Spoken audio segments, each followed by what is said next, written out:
Hi everyone to this channel. In last video we have discussed previous year questions from chapter number 3, that is metal and non-metals. In that video we have discussed questions up to properties of ionic compounds. Okay. We have skipped questions from extraction of metals. So in this video we are going to deal with questions that are from occurrence of metals or extractions of metals. Done. So before moving to our first question, we will first revise quickly what is ore, what is mineral, and different types of metals found in earth. Done.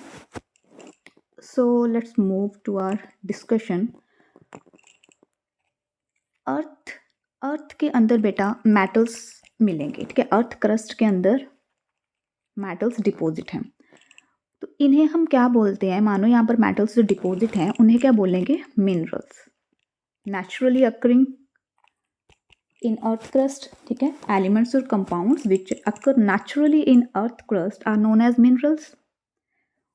और जो जितनी भी minerals हैं इनमें से अगर हम metals को एक्सट्रैक्ट कर पा रहे हैं, मेटल्स को अगर हम एक्सट्रैक्ट कर पा रहे हैं, ठीक है, बल्कि प्रॉफिटेबली, प्रॉफिटेबली है ना, बिजनेस है बेटा, प्रॉफिटेबली। मतलब अगर मैं वहाँ पे अपना 50 रुपये लगा रही हूँ ना मिनरल्स को एक्सट्रैक्ट करने के लिए, तो मुझे प्रॉफिट उससे ज़्यादा होना चाहिए। प्रॉफिटेबली अगर एक्सट्रैक्ट हो रहा है तो जो भी मेरे पास जो वहाँ से और निकल रही है वो एटलीस्ट 500 रुपीज़ की तो हो, 200 रुपीज़ की तो हो। डन। मतलब प्रॉफिट होना चाहिए। तो अगर ऐसी मिनरल है जहाँ से मैं अपने मेटल्स को प्रॉफिटेबली एक्सट्रैक्ट कर पाऊंगी तो उसे क्या बोला जाएगा, और। ठीक है। That's mean all ores are minerals but all minerals are not ores. ठीक है। जब आप प्रॉफिटेबली एक्सट्रैक्ट कर लोगे तो उसे बोला जाएगा और। डन। नाउ देखो, अभी इस और को भी तो आगे बहुत सारे प्रोसेसेस से गुजरना है। सो फर्स्ट देखो, और को क्या किया जाएगा, कंसंट्रेशन। इसकी कंसंट्रेशन होगी। कंसंट्रेशन मतलब जो भी हमने मिनरल एक्सट्रैक्ट की है अर्थ से और हम चाहते हैं कि अब इसके अंदर मेटल अच्छे क्वांटिटी में है तो मेटल को एक्सट्रैक्ट कर लेते हैं। तो बेटा उस मेटल को पहले क्रश किया जाएगा, ठीक है, क्रश किया जाएगा, कॉन्सेंट्रेट किया जाएगा, मतलब उसे वॉश करेंगे सो दैट जो उसके अंदर सैंड, सोइल पार्टिकल्स या फिर कोई और भी अलग तरह की जो इम्प्योरिटीज़ है ना, अगर उससे वो अटैच हैं तो वो सारी रिमूव हो जाएं। और जो ये इम्प्योरिटीज़ हैं, सैंड, सोइल पार्टिकल्स, इन्हें क्या बोलते हैं, गैंग। डन। इम्प्योरिटीज़, इन सबको क्या बोलेंगे, गैंग। तो हमने कंसंट्रेशन ऑफ अर्थ में क्या किया, धूल, मिट्टी, इन सब चीज़ों को क्या कर दिया, हमने दूर कर दिया, हटा दिया। अब जो हमारे पास मटेरियल बचा है ना, जो अब हमारे पास और है, उसका क्या होगा, वो डिपेंड करता है कि वो किसकी और है, किस टाइप के मटेरियल्स की, किस टाइप के मेटल्स की और है। डन। अगर तो वो किसकी है, अगर वो जो और है वो किसकी है, metals of highly reactive elements की। हमने लास्ट वीडियो में भी देखा था, रिएक्टिविटी सीरीज थी मेटल्स की। डन। अगर तो वो और किसकी बनी हुई है, जो हाई रिएक्टिव से, जो ऊपर वाले मेटल्स थे ना हमारे, कैल्शियम, सोडियम, और पोटाशियम, कैल्शियम, सोडियम, ये सब चीज़ें। ठीक है। कैल्शियम के, सोडियम के, इसके sorry potassium, sodium, calcium, magnesium, aluminium, अगर इन सब की और बनी हुई है तो इसे बेटा आप इलेक्ट्रोलाइसिस से ही प्योर कर पाओगे। ठीक है। इसे इलेक्ट्रोलाइसिस से प्योर कर पाओगे। इसे सिंपली आप रिड्यूस नहीं कर सकते, सिंपल इसके आप रिडक्शन नहीं कर सकते हो कि कार्बन के साथ रिडक्शन करवा दी, ऐसा नहीं पॉसिबल है। बिकॉज जो ये मेटल्स है हाईली रिएक्टिव हैं। अगर ये हाईली रिएक्टिव है ना तो इसके साथ जो ऑक्सीजन या फिर कोई और एलिमेंट भी अगर इसके साथ अटैच होगा ना, उसे रिमूव करना, इससे हटाना बड़ा मुश्किल है। ठीक। यहाँ पर लिखा है मैंने, बिकॉज, ये एनसीईआरटी की लाइन है, because these metals have more affinity for oxygen. इसके पास ऑक्सीजन के लिए एफिनिटी बहुत ज़्यादा है, उसे अच्छे से अटैच रहेगा देन कार्बन। कार्बन भी ऑक्सीजन को अपने साथ ले जा सकता है, रिड्यूस करवाएगा, लेकिन जो अपना मेटल है ना, जो और है, उसकी तो कार्बन से भी ज़्यादा एफिनिटी है ऑक्सीजन के लिए, तो उस ऑक्सीजन को वो रिमूव नहीं होने देगा। So carbon cannot reduce the oxides of sodium, magnesium, calcium and aluminium. Done. Therefore हमें क्या करना पड़ेगा, हमें इलेक्ट्रिसिटी की हेल्प लेनी पड़ेगी, इलेक्ट्रोलिटिक रिडक्शन होगा, इलेक्ट्रोलिटिक रिडक्शन होने वाला है। हमें पता है कि मेटल्स क्या होते हैं बेटा, जितने मेटल्स होते हैं ना, ये पॉजिटिवली चार्ज्ड हो जाएंगे, ठीक है। इन्हें क्या बोलते हैं हम, इलेक्ट्रोपॉजिटिव, इलेक्ट्रोपॉजिटिव, ठीक है। पॉजिटिवली चार्ज होते हैं ये। जैसे आप इलेक्ट्रोलिसिस करोगे, इसकी इलेक्ट्रिसिटी की हेल्प से ब्रेक डाउन करोगे, तो मेटल के ऊपर कैसा चार्ज आ जाएगा, पॉजिटिव। और जो उसके साथ इम्प्योरिटी होगी, इम्प्योरिटीज़ में ऑक्सीजन या फिर ये क्लोराइड लिख रखा है हमने, क्लोराइड का आयन है, ये नेगेटिवली चार्ज होते हैं। नॉन मेटल्स के ऊपर नेगेटिवली चार्ज आता है। और फिर क्या होगा, कैथोड हमारा कैसा होता है, नेगेटिव और positive. Cathode is negatively charged. ये इलेक्ट्रोड, जो कैथोड वाला इलेक्ट्रोड है, ये नेगेटिवली चार्ज है, तो पॉजिटिव वाला ऑब्वियसली नेगेटिव के पास को जाएगा। तो एट कैथोड हमारे पास किसकी डिपोजिशन मिलेगी हमें, हमारे मेटल्स की। यहाँ पर सोडियम मेटल था। एनोड के पास जो हमारी इसके साथ इम्प्योरिटी अटैच हो रखी थी, उसकी डिपोजिशन उधर हो जाएगी। Cl2 एक गैस है, ऑक्सीजन भी गैस होती है, तो डिपोजिशन क्या है, वो इवोल्व हो जाएगी, निकल जाएगी वहाँ से गैस की फॉर्म में, ठीक है। तो इसका मतलब जो हाईली रिएक्टिव मेटल्स हैं ना, जो हाईली रिएक्टिव मेटल्स हैं, उनकी एक्सट्रैक्शन कैसे होती है, हाईली रिएक्टिव मेटल्स की एक्सट्रैक्शन कैसे होती है, with the help of electrolysis of molten और, ठीक। उस और को पिघला रखा होगा और उसकी इलेक्ट्रोलाइसिस करेंगे। अब बचते हैं हमारे पास ऐसे मेटल जो मीडियम रिएक्टिव हैं, मतलब potassium, sodium, calcium, magnesium, aluminium, इसके बाद आ रहा था जो, ठीक है। एल्यूमिनियम के बाद क्या था, जिंक, आयरन, लेड, वो वाली चीज़ें। तो जिंक, आयरन, लेड, कॉपर, इनकी एक्सट्रैक्शन कैसे होती है। पहली बात तो ये, या तो ये कार्बोनेट और की फॉर्म में होंगे, मतलब ये CO3 लगा होगा इनके साथ, या फिर ये सल्फाइड और की फॉर्म में होते हैं, सल्फर S लगा होगा। अगर तो ये कार्बोनेट और में है, अगर तो कार्बोनेट और की फॉर्म में है, तो पहले इसे क्या किया जाएगा, कैल्सिनेशन, इसकी कैल्सिनेशन होगी। कैल्सिनेशन क्या है, हीट करेंगे, हीट किया जाएगा in the absence of air, in the absence of air, absence of air लिखा होगा, या फिर लिमिटेड ऑक्सीजन, लिमिटेड एयर ऐसे लिखा होगा। मतलब हमने ऑक्सीजन के एब्सेंस में करना है, एयर के अंदर ऑक्सीजन होगी ना, तो इसकी लिमिटेड, या तो बिल्कुल कम एयर होगी या फिर होगी नहीं, तो उसे हम बोलते हैं कैल्सिनेशन। अगर आपके पास ये मेटल्स, ये वाले मेटल्स सल्फाइड और की फॉर्म में हैं, तो वह इसकी करोगे रोस्टिंग। रोस्टिंग मतलब बहुत सारी क्वांटिटी में आपके पास क्या है, ऑक्सीजन। रोस्टिंग में देखो ओ आ रहा है ना, तो याद रखना इसमें आपके पास अबंडेंट ऑक्सीजन है, प्रॉपर एयर के प्रेजेंस में खुले में इसे जलाया जाएगा, ठीक है, बर्न किया जाएगा। तो इससे होगा क्या, दोनों की दोनों, चाहे वो कार्बोनेट और हो या फिर सल्फाइड और हो, वो किस में कन्वर्ट हो रही है, it will convert into oxides of metals. Done. Oxide of metal मिल गया, सिंपल सा। फॉर एग्जांपल अगर मैं जिंक को लूँ, मेरे पास ये ZnO आज आ गया, जिंक कार्बोनेट, कार्बोनेट और है, मैंने इसकी कैल्सिनेशन करवाई, हीट करवा रही हूँ, लेकिन कैल्सिनेशन वाला मतलब कैल्सिनेशन वाली हीट बर्निंग करवा रही हूँ, मतलब एयर बहुत ज़्यादा लिमिटेड अमाउंट में है या फिर एब्सेंट है, तो ये जिंक ऑक्साइड में कन्वर्ट हो जाएगा और साथ में CO2 रिलीज हो जाएगी। CO2 गैस है, वो रिलीज हो जाएगी। मेरे पास अभी क्या आ चुका है, ऑक्साइड आ चुका है। अब इस ऑक्साइड जो मेटल का ऑक्साइड है ना, इसे ईजिली मैं सिंपल इससे मेटल ऑब्टेन कर सकती हूँ। कैसे, इस ऑक्सीजन को रिमूव कर दूँ, और रिमूवल ऑफ ऑक्सीजन को क्या बोला जाता है, रिडक्शन। तो रिडक्शन करवाई जाएगी, ऑक्साइड्स ऑफ मेटल्स की रिडक्शन होगी। रिडक्शन कैसे करूँ, using Coke, Coke means carbon, carbon use करूँगी इस जिंक ऑक्साइड, इस जिंक ऑक्साइड को मैं सिंपल कार्बन के साथ ट्रीट करूँगी, ये मेरे पास क्या, जिंक का मेटल आ जाएगा, और इधर CO कार्बन मोनोऑक्साइड, और अगर मैं इसे कुछ बैलेंस करके करूँ तो कार्बन, यहाँ पे कार्बन मोनोऑक्साइड ही रिलीज होगा ना, एक ऑक्सीजन है, तो कार्बन मोनोऑक्साइड की फॉर्म में, गैस की फॉर्म में ये रिलीज हो जाएगा, ठीक। मेरे पास क्या बच जाएगा फिर, जिंक। डन, इतना डन। फिर है आपके पास यहाँ NCERT मेंशन है कि डिस्प्लेसमेंट रिएक्शन, यहाँ तो आप रिडक्शन करवा दो with the help of carbon, Coke, ठीक है, या फिर डिस्प्लेसमेंट रिएक्शन, क्योंकि कुछ मेटल ऑक्साइड्स ऐसे होंगे जो क्या होंगे, कार्बन से ज़्यादा रिएक्टिव होंगे, ठीक है। जो कार्बन से ज़्यादा रिएक्टिव होंगे तो वो ऑक्सीजन से ना चिपके पड़े होंगे, वो नहीं ऑक्सीजन को निकलने देंगे, तो उस केस में आपको क्या चाहिए, आपको डिस्प्लेसमेंट रिएक्शन करना है। मेटल ऑक्साइड का एक ऐसे एलिमेंट के साथ, एक ऐसे मेटल के साथ रिएक्शन करवाओगे जो उससे भी ज़्यादा रिएक्टिव है।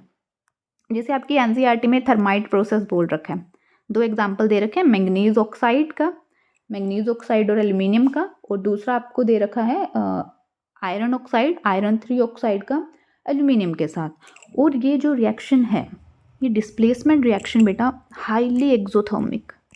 ये क्या है? हाईली एक्सोथर्मिक, मतलब loads of heat will evolve, बहुत ज़्यादा हीट इवॉल्व होने वाले, और उसकी वजह से होगा क्या, जो आपके पास मेटल आएगा ना, इसकी वजह से जो आपके पास मेटल आ रहा है वो मोल्टन फॉर्म में होगा, मोल्टन फॉर्म में होगा, ठीक। और इसी एक्सोथर्मिक प्रॉपर्टी की वजह से ही इसे वेल्डिंग, शोल्डरिंग वगैरह में यूज़ किया जाता है, ठीक है। थर्माइट प्रोसेस बोल रहे हैं जिसे, थर्माइट प्रोसेस वेल्डिंग में काम आता है, रेलवे ट्रैक्स एंड ऑल, वहाँ पर ऐसे आपके एनसीईआरटीज़ में लाइंस मेंशन है। फिर लास्ट में क्या होगा, मान लो आपने अपने इसे ऑक्साइड को कन्वर्ट कर दिया, रिडक्शन करवा दी उसकी, हमें सिंपल हमारे पास मेटल आ गया। लास्ट में बोल रहे हैं इलेक्ट्रोलाइटिक रिफाइनिंग। हमारे पास जो मेटल आया ना, स्टिल वो प्रॉपर अच्छी तरह से प्योर नहीं है, अभी भी स्टिल उसके अंदर क्या है, इम्प्योरिटीज प्रेजेंट है। So we want to remove that impurities as well. For this we have to perform electrolytic refining, ठीक है। इलेक्ट्रोलाइटिक रिफाइनिंग में क्या होगा, इस तरह से हम दो इलेक्ट्रोड लेंगे, जो हमारा एनोड होगा, एनोड मीन्स पॉजिटिवली चार्ज्ड, इस एनोड पे हम क्या लेंगे, जो जिस मेटल को, जिस और को हम इम्प्योर फॉर्म में लाना चाहते हैं, ठीक है, जहाँ से हम एक्सट्रैक्शन कर रहे हैं। तो यहाँ पे मतलब मैं लिख दूँ इम्प्योर मेटल, ये इम्प्योर मेटल होगा एनोड वाली साइड में, जो एनोड है वो इम्प्योर मेटल ही है, उसी की प्लेट यूज़ होगी। और दूसरी तरफ हम थिन प्लेट ले लेंगे कैथोड वाली साइड में, cathode means negative charge. Cathode में हमने क्या लिया, जो मेरा प्योर मेटल है, प्योर मेटल। फॉर एग्जांपल अगर मैं कॉपर के मेटल को एक्सट्रैक्ट कर रही हूँ, तो यहाँ पर कैथोड में मैं कॉपर की प्लेट यूज़ करूँगी, जो प्योर वाली फॉर्म है ऑलरेडी। यहाँ पर भी कॉपर वाला ही होगा, लेकिन इम्प्योर, यहाँ पे इम्प्योर कॉपर, जिससे मैं प्योर करना चाहती हूँ। इसे किस में डिप किया जाएगा, जिस मेटल को आप एक्सट्रैक्ट कर रहे हो उसी का सॉल्ट सोल्यूशन में, तो यहाँ पे कॉपर सल्फेट का सोल्यूशन होगा। इसे अटैच करवाइए बैटरी वगैरह, बैटरी लगा के, और इलेक्ट्रिसिटी प्रोड्यूस होगी।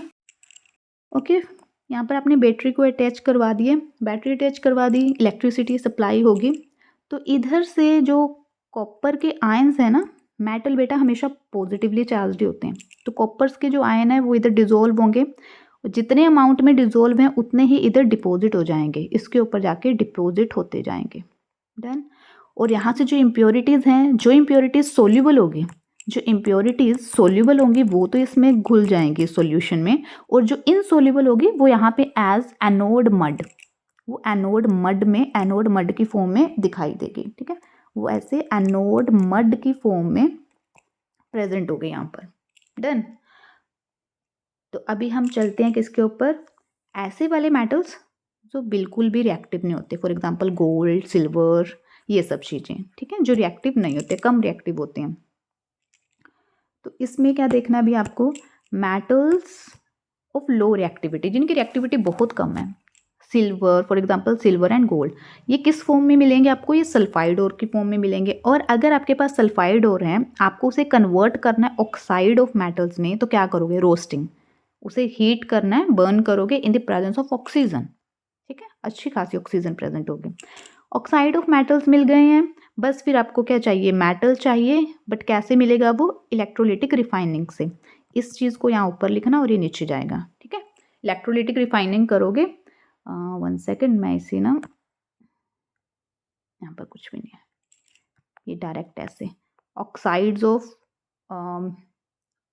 Of metals, sorry actually oxides of metal मिले, तो आपने क्या किया, यहाँ पे रिडक्शन की होगी, यहाँ पे रिडक्शन आएगी, और रिडक्शन के बाद आपको मेटल मिल जाएगा, बट वो इम्प्योर फॉर्म में होगा, इम्प्योर फॉर्म में है, इसीलिए आपको इलेक्ट्रोलाइटिक रिफाइनिंग करनी पड़ रही है, ठीक है। फिर इलेक्ट्रोलाइटिक रिफाइनिंग करोगे, सेम जो हमने प्रोसेस यहाँ पर किया ना, वही वाला रिपीट होगा।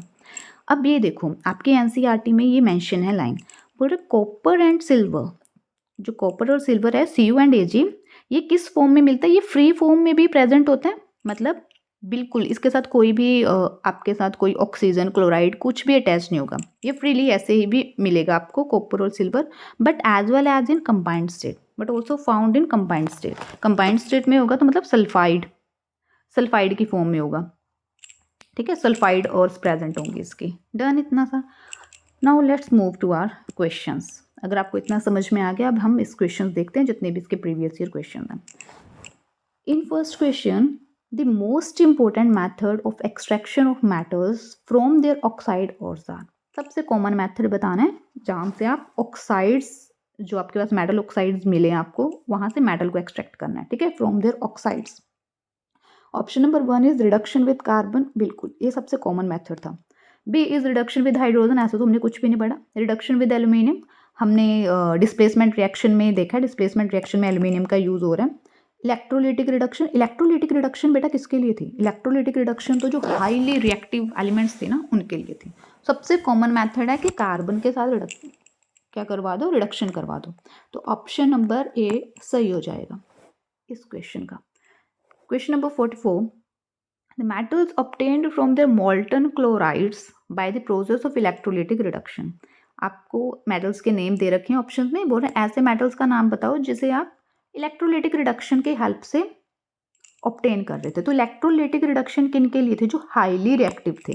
ठीक है, इलेक्ट्रोलिटिक रिडक्शन किसके लिए करते थे हम? Highly reactive. तो अगर आप रिएक्टिविटी सीरीज को थोड़ा सा माइंड में लेकर आओगे तो हाईली रिएक्टिव कौन से थे आपके? पोटाशियम, सोडियम, कैल्शियम, ये सब चीज़ें तो थी। ठीक है, ये वाले ज़्यादा रिएक्टिव थे। तो यहाँ पर थे गोल्ड और सिल्वर तो होगा नहीं, बिल्कुल भी नहीं। कैल्शियम और मैग्नीशियम यस हो सकता है बिल्कुल। Aluminium and silver no. Sodium and iron no. तो option number B calcium and magnesium, इसके बाद वही मैग्नीशियम ही तो आना था। ठीक है, तो ऑप्शन नंबर बी एकदम सही हो जाएगा। In question number 45, the metals which are found in both free state as well as combined state. ये देखो अभी हमने ऊपर देखा ये कॉपर और सिल्वर, ये वाला क्वेश्चन, ये क्वेश्चन आ गया। Copper and silver free as well as combined state, ये क्वेश्चन इन्होंने 2024 में आ रखा है। क्वेश्चन फ्री स्टेट में भी मिलते हैं या फिर कंबाइंड स्टेट में भी मिलेंगे। तो इसका आंसर हो जाएगा option number C, copper and silver. In question number 46, association reason based question है। बोल रहे हैं the extraction of metals from their sulphide ores. ठीक है, सल्फाइड ओर में प्रेजेंट है कोई आपका मेटल, बोले can not takes place without roasting of the ore. ठीक, बिल्कुल सही बोल रहे हैं। हम सल्फाइड ओर्स की रोस्टिंग ही तो करते थे। सल्फाइड ओर की क्या होती थी? रोस्टिंग। ये बात बिल्कुल सही बोल रहे हैं। Reason, roasting convert sulphide ore directly into metal. No, roasting के बाद हमारे पास ऑक्साइड्स आते हैं, उस मेटल का ऑक्साइड आएगा। ठीक है, ऑक्साइड ऑफ मेटल आएगा। तो असर्शन सही है, रीजन गलत। So option number C will be right answer. Assertion is true but reason is false. Now let's move to our next question, question number 47।